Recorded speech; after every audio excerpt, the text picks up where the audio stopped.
करवीर पंचायत समितीची मासिक सभा छत्रपती शाहू महाराज सभागृहात सभापती सातप्पा पाटील यांच्या अध्यक्षतेखाली घेण्यात आली. यावेळी उपसभापती दीपाली पाटील, गटविकास अधिकारी संदीप भंडारे यांची उपस्थिती होती.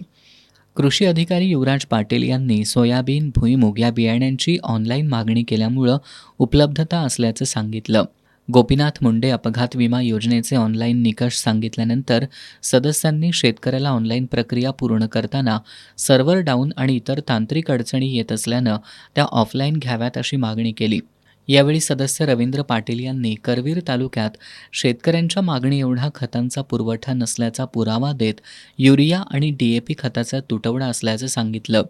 युरिया आणि शेतकऱ्यांना आवश्यक असलेली खतं त्वरित उपलब्ध करून देण्याची मागणी त्यांनी केली.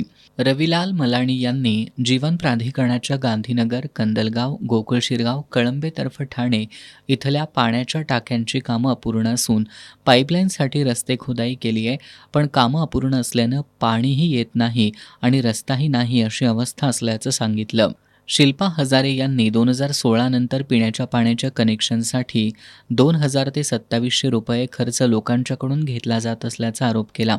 यावर अभियंता प्रशांत गायकवाड यांनी अशी आकारणी केली जात नाही असं सांगताच त्यांना धारेवर धरण्यात आलं.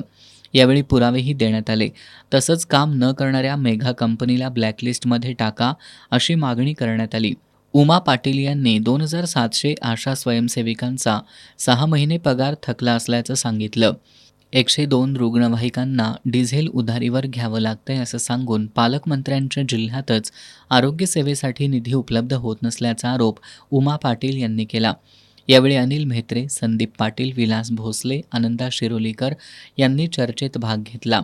या मासिक सभेत कृषी, आरोग्य, बांधकाम आणि पाणीपुरवठा विभागाचे अधिकारी अपुरी माहिती घेऊन आल्याचं पंचायत समिती सदस्यांनी लक्षात आणून दिलं.